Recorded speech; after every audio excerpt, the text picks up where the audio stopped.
Assalamualaikum warahmatullahi wabarakatuh. Masih bersama Cahaya Hikmah, tempat di mana peristiwa dunia dibaca dengan mata hikmah dan bencana dipahami sebagai pesan yang sering kita abaikan. Pada episode sebelumnya, kita menyaksikan bagaimana manusia menahan sungai Colorado di balik dinding raksasa Hoover Dam. Air ditahan, listrik dilahirkan, dan Las Vegas pun bersinar di tengah padang gurun. Namun kita belajar satu hal, cahaya yang dipinjam dari alam selalu memiliki harga. Hari ini, kita melanjutkan perjalanan. Jika di Amerika, air ditahan, maka di Eropa, air datang perlahan namun pasti. Kita tiba di Venesia, sebuah kota tua yang tidak berdiri di atas tanah kokoh, melainkan di atas ribuan tiang kayu dan kesabaran panjang manusia. Berabad-abad lalu, Venesia tidak menantang air, ia hidup berdampingan dengannya. Kanal menjadi jalan, perahu menjadi kaki, dan air menjadi sahabat. Para arif berkata, siapa yang hidup selaras dengan takdir akan dipelihara oleh waktu. Namun saudaraku, air tidak pernah berubah. Yang berubah adalah manusia. Zaman modern datang membawa beban. Kapal-kapal raksasa, wisata tanpa jeda, ambisi tanpa cukup. Tanah Venesia perlahan turun, laut perlahan naik, dan banjir pasang Aqua Alta datang semakin sering hingga tahun ke-2025. Bukan sebagai murka, tetapi sebagai ketukan yang diulang. Manusia membangun penghalang laut, gerbang-gerbang raksasa menahan air. Teknologi bekerja, namun pertanyaan tetap tinggal. Apakah kita sedang menyembuhkan atau hanya menunda? Sufi berkata, masalah yang dihadapi tanpa perubahan sikap akan kembali dengan wajah yang sama. Venesia hari ini masih indah, namun ia lelah. Penduduk asli berkurang, kota lebih sibuk dikunjungi daripada dihuni. Saudaraku, apa yang dialami Venesia bukan kisah yang jauh dari kita. Karena di tanah air kita sendiri, ada kota besar yang juga hidup di ambang air.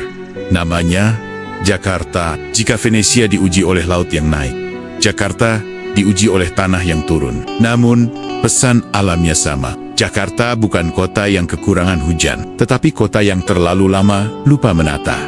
Air tanah disedot, sungai dipersempit, ruang hijau ditinggalkan. Tanah turun sedikit demi sedikit, bukan karena air membenci, melainkan karena bumi terlalu sering diambil, tanpa diberi waktu bernapas. Banjir datang hampir setiap tahun, bukan sebagai kejutan, melainkan rutinitas yang menyedihkan. Para sufi berkata, ketika peringatan datang berulang, itu tanda kasih sayang yang belum dipahami. Air masuk ke rumah, ke dapur, ke musyalah, ke tempat anak-anak tidur. Dan kita sering sibuk menyalahkan hujan tanpa mau menata keserakahan. Jakarta seperti Venesia, penting, sibuk, namun letih menanggung beban yang terus ditambah. Saudaraku, Venesia dan Jakarta dipisahkan jarak, namun disatukan oleh pesan yang sama, bahwa alam tidak pernah tergesa-gesa, tetapi selalu tepat waktu. Ia tidak datang untuk menghukum, melainkan untuk menyadarkan manusia. Saudaraku, cahaya hikmah yang dirahmati Allah, dari Venesia dan Jakarta, kita belajar satu pelajaran yang sama, meski wajah kotanya berbeda. Venesia mengajarkan tentang kota yang indah, namun rapuh ketika keseimbangan dilupakan. Jakarta mengajarkan tentang kota yang besar, namun letih karena beban yang terus ditambah. Satu diuji oleh air yang naik, yang lain diuji oleh tanah yang turun.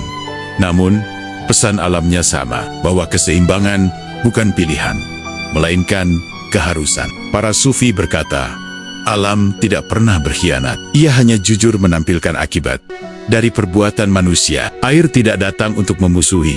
Ia datang untuk mengingatkan bahwa hidup yang terlalu memaksa akan selalu meminta bayaran. Saudaraku, Venesia dan Jakarta bukan hanya tentang kota, tetapi tentang hati manusia. Hati yang ingin indah, namun lupa merawat. Hati yang ingin besar, namun lupa menyeimbangkan. Sama seperti air, hati pun punya hukumnya sendiri. Jika ditahan berlebihan, ia akan meluap. Jika diabaikan terlalu lama, ia akan tenggelam. Ketentraman lahir ketika manusia tahu batas antara usaha dan berserah. Saudaraku, jika hari ini kita masih diberi tempat yang aman, itu bukan tanda kita lebih benar, tetapi tanda kita masih diberi waktu untuk belajar dan berubah. Semoga kisah Venesia dan Jakarta tidak berhenti sebagai tontonan, tetapi menjadi cermin untuk menata hidup dengan lebih beradab dan seimbang. Jika cahaya kecil ini mengetuk hatimu, jangan lupa klik like, karena satu like darimu membantu cahaya ini sampai ke hati yang lain. Subscribe agar kita terus berjalan bersama Cahaya Hikmah, dan tuliskan di kolom komentar pelajaran apa yang paling menyentuh hatimu hari ini. Pada episode berikutnya, kita akan melangkah ke tempat yang lebih sunyi, namun lebih pilu, ke Laut Aral, danau besar yang dipaksa menghilang. Saksi ketika air tidak lagi datang, dan penyesalan datang terlambat.